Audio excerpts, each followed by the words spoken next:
Hello students, inorganic chemistry के शानदार revision में अब हम लोग लेक्चर 13 पे पहुंच गए हैं और जिसमें हम लोग ट्रिक सीखने वाले हैं कि कौन सा कंपाउंड एग्जिस्ट करता है, कौन सा कंपाउंड एग्जिस्ट नहीं करता है। इसके लिए हम लोग ट्रिक के साथ साथ स्ट्रैटेजी भी सीखने वाले हैं, जैसे वैकेंट डी ऑर्बिटल का कॉन्सेप्ट सीखने वाले हैं, सिस्मिक कॉन्सेप्ट सीखने वाले हैं, स्टेरिक रिपल्शन सीखने वाले हैं और साथ ही साथ रिडॉक्स के भी जो पॉपुलर क्वेश्चंस आपके नीट एग्जाम में आए हुए हैं उसके लिए भी ट्रिक सीखने वाले हैं। तो चलिए स्टार्ट करते हैं आज का सेशन, जिसमें आपको फटाफट सिखाया जा रहा है कि कौन सा कंपाउंड एग्जिस्ट करेगा या कौन सा कंपाउंड एग्जिस्ट नहीं करेगा। और ये सेशन जिसमें हम ये सीखने जा रहे हैं कि कौन सा कंपाउंड एग्जिस्ट करेगा, कौन सा कंपाउंड एग्जिस्ट नहीं करेगा, ये इनऑर्गेनिक केमिस्ट्री के रिवीजन का लेक्चर नंबर 13 बनने वाला है। ठीक है, और इस सेशन के स्ट्रैटेजी और ट्रिक से पहले मैं आपको बहुत इंपॉर्टेंट बातें स्टार्टिंग में ही बता दे रहा हूं, जिससे कि आपको ट्रिक और स्ट्रैटेजी बहुत अच्छे से समझ में आए। ठीक है, आप सभी को पहले से ही पता है कि किसी भी एटम के अंदर जितने अनपेयर्ड इलेक्ट्रॉन होते हैं वही अनपेयर्ड इलेक्ट्रॉन कोवेलेंट बॉन्डिंग में पार्टिसिपेट करते हैं, मतलब वही अनपेयर्ड इलेक्ट्रॉन शेयर किए जा सकते हैं। क्लियर? तो देखिए, इस बातों को समझते हुए यहां पे देखिए क्या लिखा हुआ है, बोरॉन।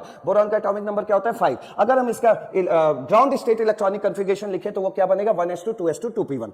जब हमने इसके ऑर्बिटल में इस तरह सजाया तो हमें दिखा कि बोरॉन में अभी तो सिर्फ और सिर्फ एक ही अनपेयर्ड इलेक्ट्रॉन दिखाई दे रहा है। मैंने इससे बोला बोरॉन से कि क्या बोरॉन तुम्हारे पास एक ही अनपेयर्ड इलेक्ट्रॉन रहेगा क्या? और अनपेयर्ड इलेक्ट्रॉन हो सकते हैं क्या? तो कहेगा हाँ मैं और अनपेयर्ड इलेक्ट्रॉन बना सकता हूं। मैं अपने इस इलेक्ट्रॉन को एक्साइट करके अगर यहां भेज दूं तो मेरे पास अब 3 अनपेयर्ड इलेक्ट्रॉन हो जाएंगे। तो मैंने बोरॉन से ये पूछा कि क्या बोरॉन तुमको इस इलेक्ट्रॉन के यहां से वहां भेजने के लिए क्या एनर्जी की जरूरत पड़ेगी? कह रहे नहीं हमें कोई खास एनर्जी की जरूरत नहीं पड़ेगी, क्योंकि मैं सेम घर में ही एक्साइट होकर जा रहा हूं, मतलब सेकंड से सेकंड में ही जा रहा है, तो ये रूम टेम्परेचर पे भी ये काम हो सकता है। ओवरऑल पॉइंट पे लौटते हैं और ये है कि बोरॉन जो है इस इलेक्ट्रॉन को एक्साइट करने के बाद 3 अनपेयर्ड इलेक्ट्रॉन बना पाया। मैक्सिमम इसके पास 3 अनपेयर्ड इलेक्ट्रॉन है। अब यही अनपेयर्ड इलेक्ट्रॉन कोवेलेंट बॉन्ड बनाएंगे और ये कोवेलेंट बॉन्ड बनाएंगे। सपोज हमने जो है फ्लोरीन से इसके कोवेलेंट बॉन्ड बना दिए।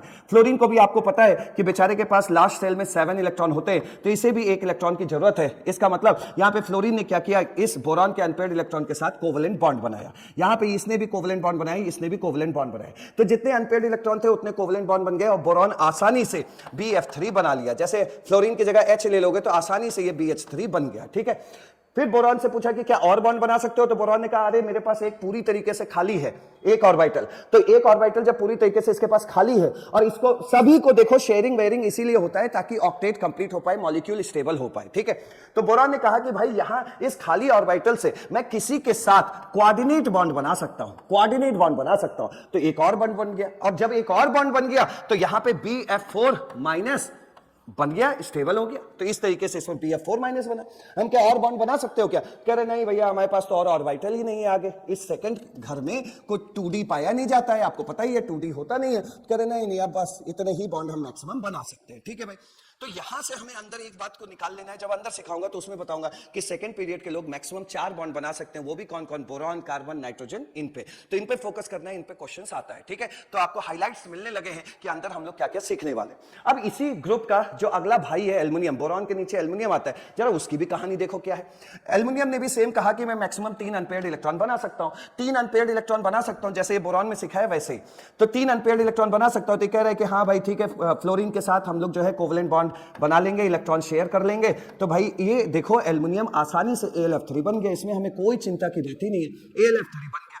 फिर हमने कहा और बॉन्ड बना सकते हो, तो क्या बोला कि खाली ऑर्बिटल है यार, किसी से कोऑर्डिनेट बॉन्ड बनवा दो। तो कोऑर्डिनेट बॉन्ड बनवा दिया तो AlF4 माइनस भी बन गया। बहुत अच्छी बात है, यहां तक कहानी एकदम समझ में आई। फिर अगला हमने कहा और बॉन्ड बनवा सकते हो क्या? कह रहे हाँ और खाली बॉन्ड खाली ऑर्बिटल है मेरे पास, और बनवा लो। हमने कहा कितने खाली ऑर्बिटल है? उसने बोला मेरे पास आगे 5 खाली ऑर्बिटल है। हमने कहा कैसे, ये खाली ऑर्बिटल कैसे? कह रहे देखो यार मैं थर्ड घर का इंसान हूं और मेरे अंदर में 3D पाया जाता है, 3D पाया जाता है। तो और मेरा जो D ऑर्बिटल है वो क्या है? वैकेंट है, तो तुम उसे यूज कर सकते हो। तो यहां से एक कहानी ये समझ में आया कि भाई जैसे आज एल्युमिनियम के पास 3D ऑर्बिटल खाली है, वैसे किसमें 3D ऑर्बिटल खाली है, उसकी भी हमें कोई ट्रिक मिल जाए जिससे हम समझ जाए कि किसमें D ऑर्बिटल खाली होता है। एक बात यहां से निकला। दूसरा, एल्युमिनियम ने कहा देखो 3D में मेरे पास 5 घर खाली हैं, लेकिन हम तुम्हें किराए पे सिर्फ 2 ही घर देंगे, सिर्फ 2 ही घर देंगे। हम यहां से भी क्वेश्चन उठ गया कि भैया तो जब तुम्हारे यहां सब खाली है तो तुम 2 ही कमरे क्यों दे रहे हो मुझे कोऑर्डिनेट बॉन्ड बनाने के लिए? और दे दो। बात समझे? तो यहां पे देखो अभी तक जो एल्युमिनियम ने बोला कि हम 2 ही घर देंगे, तो ये 2 घर देख करके आपको क्या समझ में आ रहा है भाई? ये बन रहा है कि नहीं? AlF6 और ये देखो 3 माइनस चार्ज है -3, यानी ये भी स्टेबल हो गया, मतलब ये भी बन गया, स्टेबल हो गया। तो यहां से क्वेश्चन ये उठ रहा है कि आगे वाले घरों में क्यों नहीं दिया तुमने? ये भी बात है।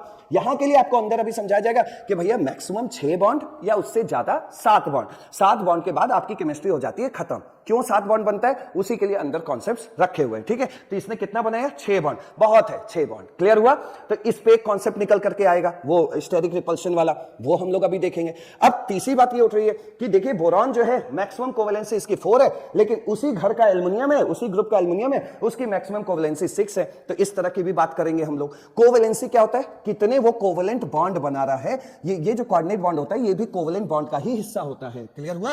तो ये मैक्सिमम कोवेलेंसी का मतलब है वो कितने कोवेलेंट बॉन्ड बना रहा है, उसी को हम मैक्सिमम कोवेलेंसी बोलते हैं। और आपके एग्जाम में आपने देखा होगा, पूछा जाता है बोरॉन की मैक्सिमम कोवेलेंसी क्या होती है, नाइट्रोजन की कोवेलेंसी मैक्सिमम कितनी होती है, फास्फोरस की कितनी होती है। ये सब कॉन्सेप्ट के लिए ये सेशन बनाए जिसको आपको फटाफट सिखाया जा रहा है, ठीक है।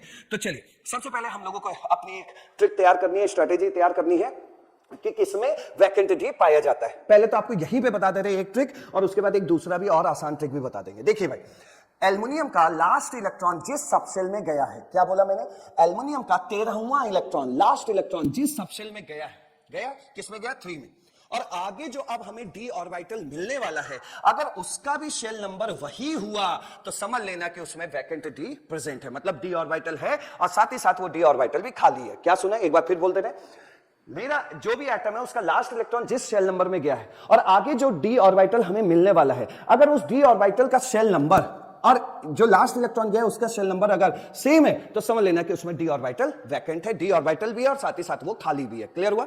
मान लीजिए कि इसी के बाद खुदा ना खास्ता हमें यहाँ 4D मिलता तो हम कहते हैं नहीं नहीं भैया वो खाली है, नहीं है, उसकी कोई गारंटी नहीं है। एक तो ये हो गया। दूसरी बात आपको यहाँ पे ये समझ लेना है कि आपने ये सब चीजें तो देखी है भाई, ये ग्रुप 13 है, 14 है, 15 है, 16 है, 17 है, लेकिन इसमें से सिर्फ इसको छोड़ देना है। इसके लिए हमें तैयार कर लेना है कि तुम लोग तो सेकेंड पीरियड वाले लोग हो, इसे छोड़ देना है। बाकी देखिए एटॉमिक नंबर 13 से लेकर एटॉमिक नंबर 17 और उसके नीचे वाले लोगों के पास सिर्फ ऐसे आपको हाईलाइट कर लेना है कि इनके पास वैकेंट डी ऑर्बिटल होता है, मतलब डी ऑर्बिटल खाली होता है जिसे वो यूज कर सकता है। तैयार हुआ, तैयार हुआ।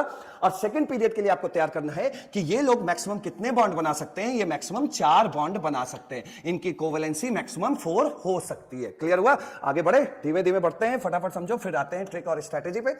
यहां पे देखो ये नाइट्रोजन है, नाइट्रोजन का एटॉमिक नंबर क्या होता है, 7 होता है। 1s2 2s2 2p3 दिख रहा है, 2p3 दिख रहा है। क्या तुम्हारे अंदर 2d पाया जाता है? क्या नहीं नहीं भैया मेरे अंदर तो 2d पाया ही नहीं जाता है। तो भैया इसका जो खेल होगा बस इसी ऑर्बिटल में खेल होगा। हमने कहा तो तुम्हारे पास कितने मैक्सिमम अनपेयर्ड इलेक्ट्रॉन है? कह रहा है भैया मेरे पास 3 अनपेयर्ड इलेक्ट्रॉन है। जब 3 अनपेयर्ड इलेक्ट्रॉन है तो 3 कोवेलेंट बॉन्ड तो आसानी से बन जाएगा। जब ये 3 कोवेलेंट बॉन्ड आसानी से बन गया तो आप देखिए NH3 बन के तैयार हो गया, NH3 बन गया। फिर हमने कहा तुम और कोई बॉन्ड बना सकते हो? कह रहे देखो यार मेरे पास 2 इलेक्ट्रॉन यहां पे पेयर्ड हैं, इसको मैं किसी के साथ कोऑर्डिनेट बॉन्ड बना सकता हूं।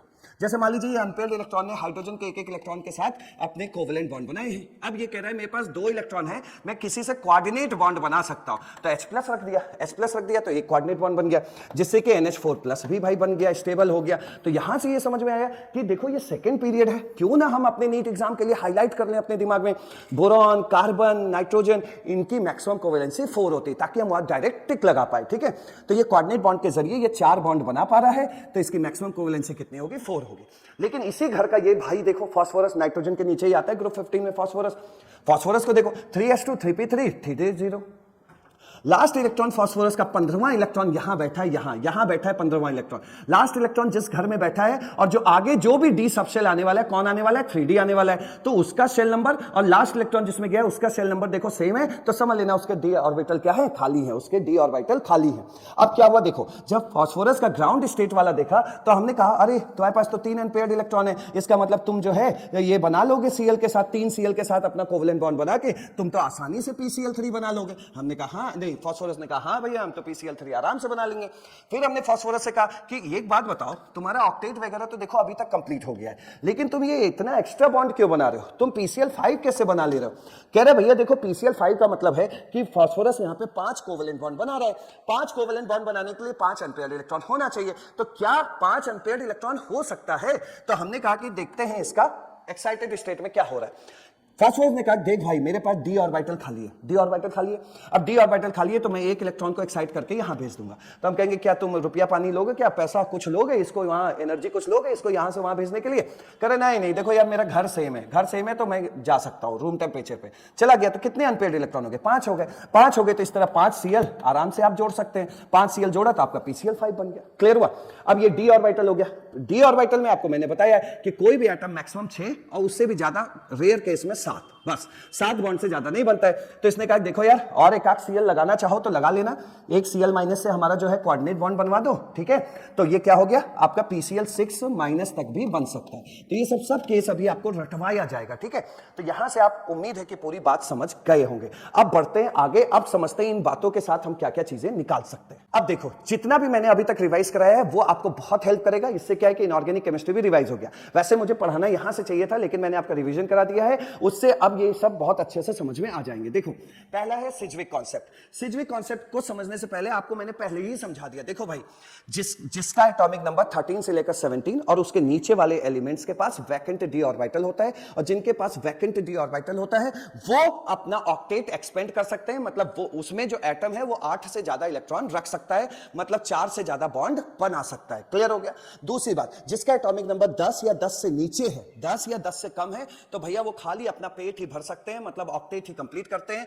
उन एटम्स में जिनका एटॉमिक नंबर 10 से कम है उसमें वैकेंट नहीं पाया जाता है। तो इस वजह से वो एटम जिनका एटॉमिक नंबर 10 से कम है उसमें मैक्सिमम 8 इलेक्ट्रॉन हो सकते हैं, ऑक्टेट ही कंप्लीट हो सकता है, और मैक्सिमम 8 इलेक्ट्रॉन के लिए मैक्सिमम 4 बॉन्ड ही बन सकता है, ठीक है। तो ये कहानी किसकी है? सेकंड पीरियड वाले। एटॉमिक नंबर 10 से नीचे कौन कौन आ रहे हैं? सेकंड पीरियड वाले। तो सेकंड पीरियड पे कभी भी क्वेश्चन आए और देखना अगर 4 से ज्यादा बॉन्ड बन रहा है तो सीधा बोलना डू नॉट एग्जिस्ट। क्यों? क्योंकि उनके पास वैकेंट डी नहीं है। तो देखिए बोरॉन हो गया, कार्बन हो गया, नाइट्रोजन हो गया, ये सेकंड पीरियड के पॉपुलर एग्जांपल है भाई। तो बोरॉन, कार्बन, नाइट्रोजन ये सब किसमें पाए जा रहे हैं? सेकंड पीरियड में पाए जा रहे हैं। और सेकंड पीरियड वाले मैक्सिमम कितने कोवेलेंट बॉन्ड बना सकते हैं? मैक्सिमम 4 कोवेलेंट बॉन्ड बना सकते हैं। और इस तरह सेकंड पीरियड वालों का मैक्सिमम कोवेलेंसी कितना हो सकता है? मैक्सिमम कोवेलेंसी इन सबका 4 हो सकता है, ठीक है। तो 4 से कोवेलेंसी का मतलब नंबर ऑफ कोवेलेंट बॉन्ड। तो अगर 4 से ज्यादा कोवेलेंट बॉन्ड बन रहा है तो सीधा बोलना do not exist. Boron, carbon, nitrogen second period के हैं। देखो 6 बॉन्ड बन रहा है, ये एग्जिस्ट नहीं करेगा। देखो कार्बन के साथ 6 बॉन्ड बन रहा है, एग्जिस्ट नहीं करेगा। नाइट्रोजन के साथ ज्यादा 4 बॉन्ड बन सकता है, यहां पे 5 बॉन्ड बन रहा है, एग्जिस्ट नहीं करेगा। ऑक्सीजन, देखो ऑक्सीजन का केस ऐसा है कि इसकी मैक्सिमम कोवेलेंसी 3 होती है, लेकिन आपको नीट एग्जाम के लिए तैयार करना है कि ऑक्सीजन बस 2 ही बॉन्ड बना सकता है। ये नीट एग्जाम के लिए तैयार करना है। तो 2 से ज्यादा बॉन्ड दिखा, नॉट एग्जिस्ट। 2 से ज्यादा बॉन्ड दिखा, नॉट एग्जिस्ट। ऑक्सीजन मैक्सिमम, मतलब नीट एग्जाम के लिए मैं बोल रहा हूं। जेई वाले होते तो मैं जरूर बोलता कि देखो ये रेयर केस है, ऑक्सीजन मैक्सिमम कोवेलेंसी 3 शो कर रहा है, जैसे H3O+ हो गया, ईथर वगैरह हो गया, वो बात अभी छोड़ दो, ठीक है। तो यहां पे क्या है, ऑक्सीजन में आप भी जानते हो कि कितने अनपेयर्ड इलेक्ट्रॉन होते हैं। देखिए 1s2, 2s2 और 2p4। 2p4 है तो आप खुद देख सकते हैं, लास्ट वाले का बना के देखो तो यहां पे 2 इलेक्ट्रॉन नजर आएगा, यहां एक, यहां एक, तो मैक्सिमम 2 अनपेयर्ड इलेक्ट्रॉन है। तो आपको इतना सीखना है कि ऑक्सीजन मैक्सिमम 2 बॉन्ड बना सकता है। 4 बॉन्ड दिखा, क्रॉस मारा, 6 बॉन्ड दिखा, क्रॉस मारा। F3- के लिए एक बात बताइए, अगर ये मान लीजिए जो भी कुछ है ये F3-, इसमें कोई ना कोई तो सेंट्रल एटम होगा ना भाई, कोई ना कोई तो सेंट्रल एटम होगा ही होगा। तीनों F में से कोई ना कोई सेंट्रल एटम होगा। लेकिन आप दिमाग में रख लीजिए कि हाइड्रोजन और फ्लोरीन कभी भी सेंट्रल एटम का काम नहीं कर सकते। तो भाई जब सेंट्रल एटम ही नहीं इसमें चूज कर पा रहे हो तो क्या ये एग्जिस्ट करेगा? नहीं करेगा, सीधी बात। तो यही चीज आपको सीखना था कि सेकंड पीरियड वालों में अगर 4 से ज्यादा बॉन्ड दिखे तो सीधा बोलना है डू नॉट एग्जिस्ट, ठीक है। आगे बढ़ते हैं। अगला जो ट्रिक सीखना है वो सीखना है participation of D orbitals. Participation of D orbital में देखिए आपको फटाफट ऐसे समझ लेना है, फटाफट ऐसे समझना है कि ये जो पार्टिसिपेशन ऑफ डी ऑर्बिटल जैसे ये था जिसमें डी ऑर्बिटल पार्टिसिपेट कर रहा था, तो यहां पर फास्फोरस वाले में अच्छे से समझ लोगे। देखो फास्फोरस वाला, देखो एक बात समझो, कोई भी इलेक्ट्रॉन डी ऑर्बिटल में तभी जाएगा, कोई भी ये वाला इलेक्ट्रॉन डी ऑर्बिटल में तभी जाएगा जब सामने कोई इलेक्ट्रोनेगेटिव एटम, जब यहां कोई इलेक्ट्रोनेगेटिव एटम होगा तो यही इन इलेक्ट्रॉन को वहां बुला सकता है। एक बात दिमाग में रख लेना, क्या समझे? यहां पे डी ऑर्बिटल तभी पार्टिसिपेट करेगा जब सामने कोई इलेक्ट्रोनेगेटिव एटम हो। उसके लिए मैं आपको ट्रिक दे रहा हूं, उस ट्रिक को आपको रखना है साथ में, ठीक है। देखिए सेंट्रल एटम समझ गए ना, जैसे PCl5 में सेंट्रल एटम क्या, कौन बनेगा? फास्फोरस बनेगा। जो संख्या में कम होता है वही सेंट्रल एटम बनता है।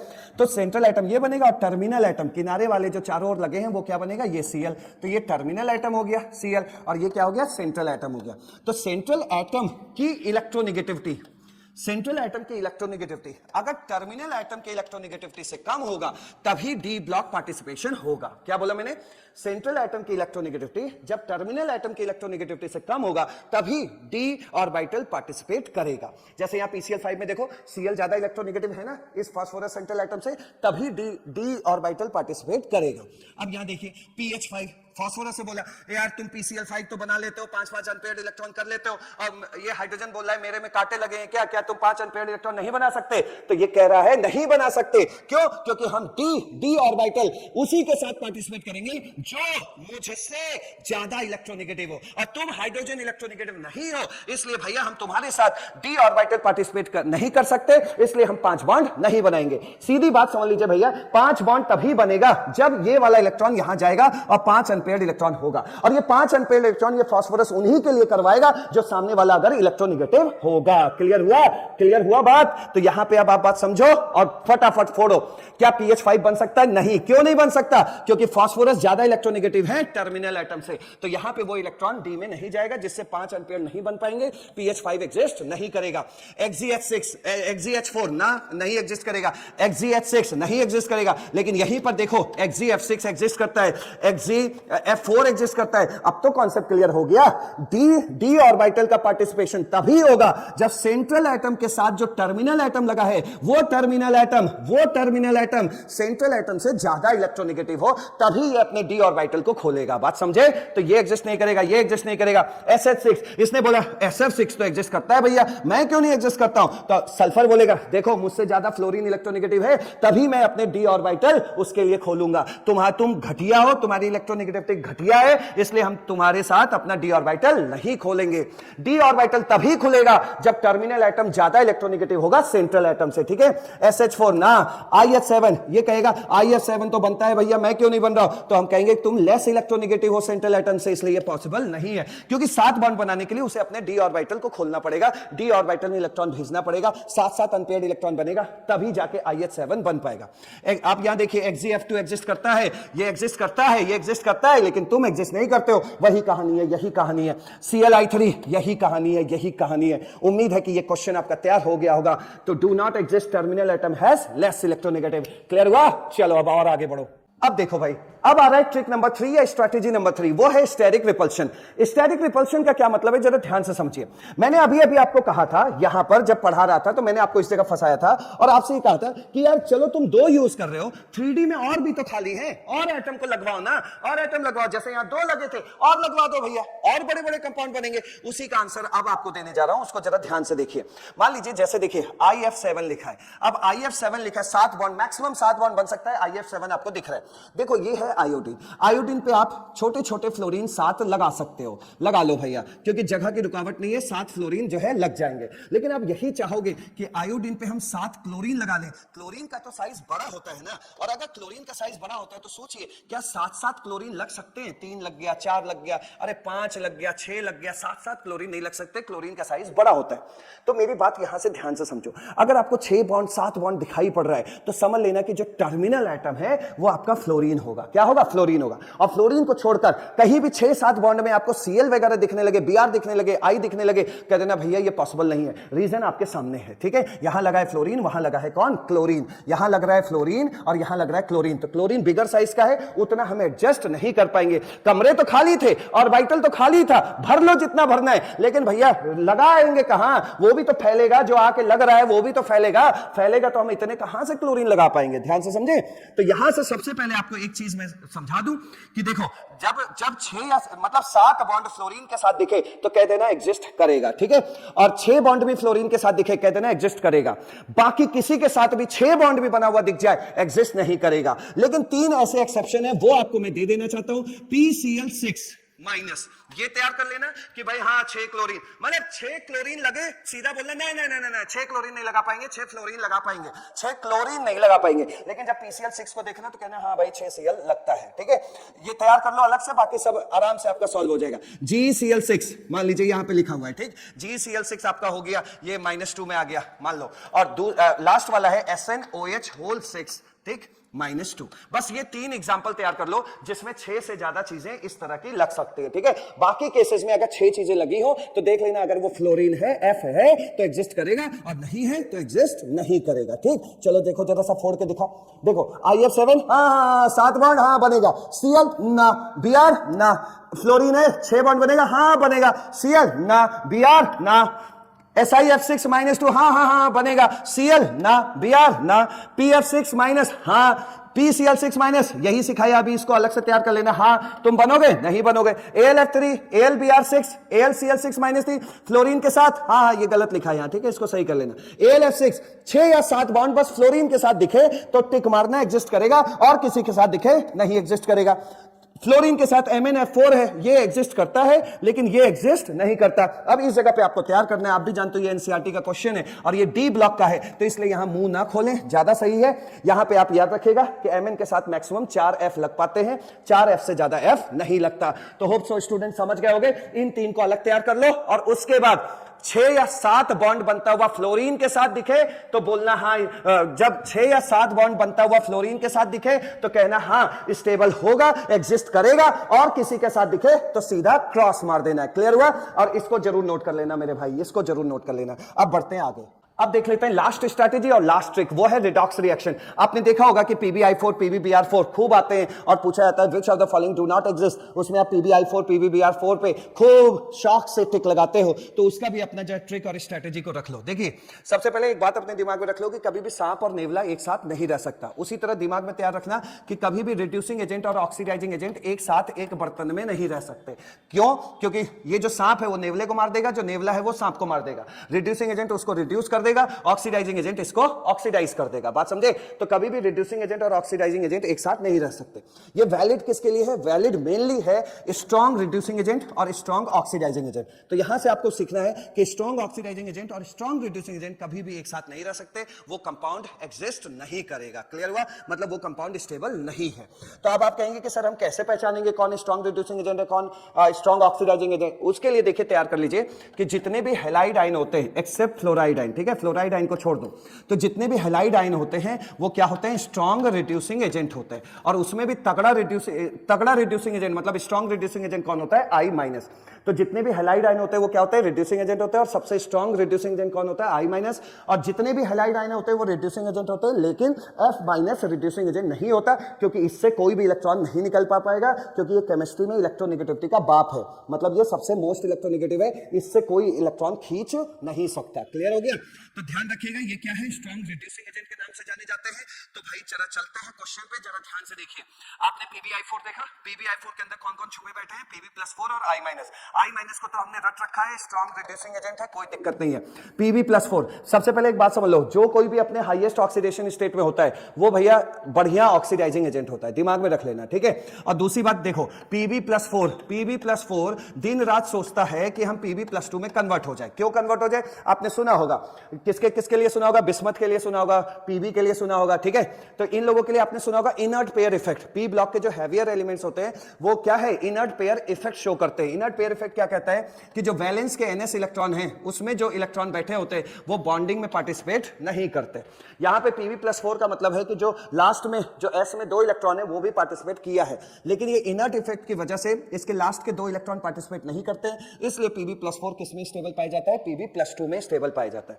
तो भाई ये Pb+4 Pb+2 में कैसे कन्वर्ट होगा? वो उसको करना पड़ेगा 2 इलेक्ट्रॉन एक्सेप्ट, और जो कोई भी स्पीशीज इलेक्ट्रॉन एक्सेप्ट करता है उसे हम ऑक्सीडाइजिंग एजेंट बोलते हैं। क्योंकि यहां पे Pb+4 को बहुत तलब है, बहुत ज्यादा मन है कि हम जल्दी से जल्दी Pb+2 में कन्वर्ट हो जाए, इसलिए यहां पे इलेक्ट्रॉन की तड़प बहुत ज्यादा होगी एक्सेप्ट करने की, इसलिए ये क्या बन गया? Strong oxidising agent. क्लियर हुआ? तो ये सब किसके लिए है? इनर्ट पेयर इफेक्ट की वजह से। इनर्ट पेयर इफेक्ट किस में दिखाई देता है? आपको भी पता है Tl+3 में दिखाई पड़ता है, ठीक है। और आपका ये हो गया Pb+4 में दिखाई पड़ता है, और किसमें है भाई? आपका बिस्मथ वाला Bi+5 में दिखाई पड़ता है। तो इस वजह से ये अपने लोअर ऑक्सीडेशन स्टेट में स्टेबल होते हैं, इसलिए ये दिन रात सोचते हैं कि हम अपने लोअर ऑक्सीडेशन स्टेट में चले जाएं। So that's why they are strong, behaves as a strong oxidising agent. तो देखिए भैया, ये स्ट्रॉन्ग ऑक्सीडाइजिंग एजेंट हो गया, ये स्ट्रॉन्ग रिड्यूसिंग एजेंट हो गया। ये कभी एक साथ एग्जिस्ट नहीं कर सकते, मतलब कभी एक साथ नहीं रह सकते, इसलिए ये एग्जिस्ट नहीं करता।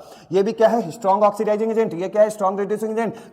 कभी भी एक साथ एग्जिस्ट नहीं कर सकते। सकते। Strong oxidising agent, strong reducing agent not exist. Strong oxidising agent, strong reducing agent not exist. Strong oxidising agent highest oxidation state पे है। Strong oxidising agent, strong reducing agent do not exist. तो इस तरीके से आपको ये section तैयार करवाया गया है जिसमें मैक्सिमम क्वेश्चंस उठा करके रख दिए गए हैं ट्रिक और स्ट्रेटेजी के साथ। अब देख लो कौन से क्वेश्चन आए हुए हैं उसके लिए। देखिए मैक्सिमम क्वेश्चन तो मैंने यही करा दिया है, अब 2 क्वेश्चन तो आप भाई ऐसे ही फोड़ सकते हैं। देखिएगा अब देखो ये एम्स और नीट का पूछा हुआ एसएसएन रीजन का क्वेश्चन है। ये क्वेश्चन अब आपके लिए कितना आसान हो गया, लेकिन एक स्ट्रेटेजी के साथ एसएसएन रीजन के क्वेश्चन को सॉल्व करना है। कभी भी कोई भी, चाहे फिजिक्स में आए, चाहे बायो में आए, चाहे केमिस्ट्री में आए, एसएसएन रीजन का क्वेश्चन हमेशा क्या किया करो कि एसएसएन खाली पढ़ा करो और उसके लिए जो पॉसिबल एक्सप्लेनेशन या आंसर सोच सकते हो अपने माइंड से वो सोच लिया करो पहले, उसके बाद रीजन पे नजर डालना। क्योंकि अगर रीजन पहले पढ़ लोगे तो भैया फिर आपके सोचने का तरीका ही चेंज हो जाएगा। ठीक है, तो जब भी एसएसएन रीजन का क्वेश्चन आए रीजन पे हाथ रख लेना और सिर्फ जो है एसएसएन पढ़ना।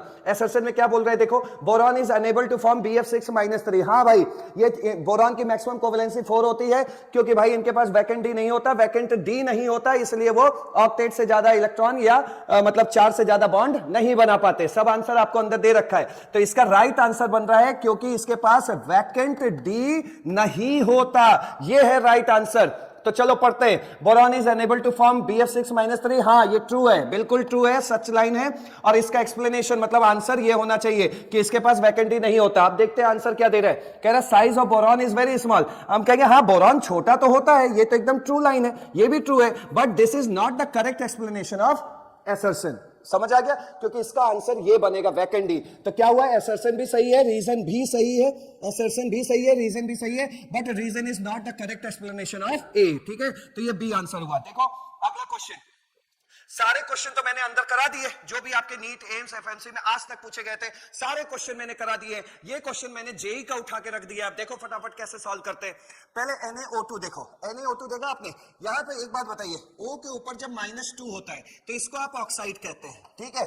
और जब आपका O के ऊपर 1 -1 होता है तो इसे आप क्या बोलते हैं, परऑक्साइड बोलते हैं, ये बोलते हैं। और एक होता है आपका सुपर ऑक्साइड, A के ऊपर -1/2, इसको आप बोलते हैं सुपर ऑक्साइड। तो ध्यान से देखो, यहां पे Na वाला क्वेश्चन है, यानी कि फर्स्ट ग्रुप है। फर्स्ट ग्रुप में हमेशा के लिए याद रखो, अब S ब्लॉक तो आपकी जिंदगी से हट गया है, लेकिन केमिकल बॉन्डिंग से S ब्लॉक नहीं हटा है। तो Li, Na, K, Rb और CS, इसमें जो Li है ये इसकी जो ट्रेन दौड़ती है वो ऑक्साइड तक ही दौड़ती है, मतलब लिथियम सिर्फ ऑक्साइड बना सकता है, जबकि जो सोडियम है वो पहले ऑक्साइड बनाता है फिर आगे जाके परऑक्साइड तक जाता है। ठीक है, तो सोडियम के जो ऑक्सीजन के साथ मिला हुआ कंपाउंड है वो ज्यादा क्या बनता है, ज्यादा नहीं, मतलब कहां जाके वो बनता है, कहां खत्म होता है, वो होता है परऑक्साइड। लेकिन ये भाई साहब जो हैं इनका 3 स्टेशन आगे तक जाता है, मतलब ये लोग पहले ऑक्साइड बनाते हैं, ऑक्साइड से परऑक्साइड में कन्वर्ट होते हैं, परऑक्साइड से सुपर ऑक्साइड बनाते हैं, सुपर ऑक्साइड। क्लियर हुआ, तो ये चीज एकदम माइंड में रखना। तो आप देखो यहाँ NaO2 है, NaO2 है तो देखो Na का क्या होता है, +1 होता है, तो O2 के ऊपर क्या आया, -1 आया, तो एक O के ऊपर क्या आया, -1/2 आया। ये तो सुपर ऑक्साइड है। जरा ध्यान दो, क्या सोडियम सुपर ऑक्साइड बना पाता है? सोडियम सुपर ऑक्साइड नहीं बनाता है, सिर्फ ये 3 लोग सुपर ऑक्साइड बनाते हैं। ये तो भाई साहब ज्यादा परऑक्साइड बनाता है। क्लियर हुआ, तो ये एग्जिस्ट ही नहीं करेगा, पक्की बात, क्योंकि ये सुपर ऑक्साइड है, पॉसिबल ही नहीं है। सुपर ऑक्साइड सिर्फ ये 3 लोग बनाते हैं। दूसरा देखो PbEtO4, NH4 twice BE4, अब BeS2। पहले इन ऑप्शन को देखो, ये बेरिलियम क्या है, सेकंड ग्रुप का है, तो पहले ऑक्सीडेशन स्टेट निकाल लो इनका। ऑक्सीडेशन स्टेट बी का निकालोगे, एक ये देखो ये बेरिलियम हाइड्राइड है, तो H के ऊपर क्या आएगा, -1, 2 H के ऊपर क्या आएगा, -2 आएगा, तो सामने वाले पे क्या आएगा, +2। हाँ, सेकंड ग्रुप के लोग तो +2 शो करते ही हैं, तो D आपका क्या करेगा, एग्जिस्ट करेगा। यहां पर जब NH4 twice BF4 में इसका B का ऑक्सीडेशन स्टेट निकालोगे तो ये भी +2 आएगा, तो ये भी स्टेबल है, मतलब ये भी एग्जिस्ट करेगा। ये जो PbEtO4 है, ये यहां PbEtO4 जरा ध्यान से समझना, ये है कौन, टेट्राइथाइल लेड। ये भैया एंटी नॉकिंग एजेंट्स में बहुत ज्यादा यूज किए जाते हैं, ये तो ऐसे ही तैयार होगा। लेकिन यहां पे एक बात समझ लीजिएगा कि Pb+4 में बैठा हुआ है, और जो Et है ये एक ऑर्गेनिक कंपाउंड है, इस वजह से ये वाला कंपाउंड क्या है, स्टेबल पाया जाता है, मतलब एग्जिस्ट करता है। तो 3 लोग एग्जिस्ट करेंगे और A जो है ये एग्जिस्ट नहीं करेगा। तो राइट आंसर क्या होगा, सब हटा रहा हूं, देख लेना फिर से। राइट आंसर क्या होगा कि the compound which does not exist, वो कौन है, NaO2। होप सो स्टूडेंट, सारे एग्जांपल आपको फटाफट कराए गए जिससे आपकी इनऑर्गेनिक केमिस्ट्री का खाली डू नॉट एग्जिस्ट वाला ही पार्ट नहीं, लगभग पूरी इनऑर्गेनिक केमिस्ट्री एक तरीके से आपका आज रिवीजन हुआ है, जिसका यूज आप जगह जगह कर सकते हैं। ठीक है, थैंक यू सो मच।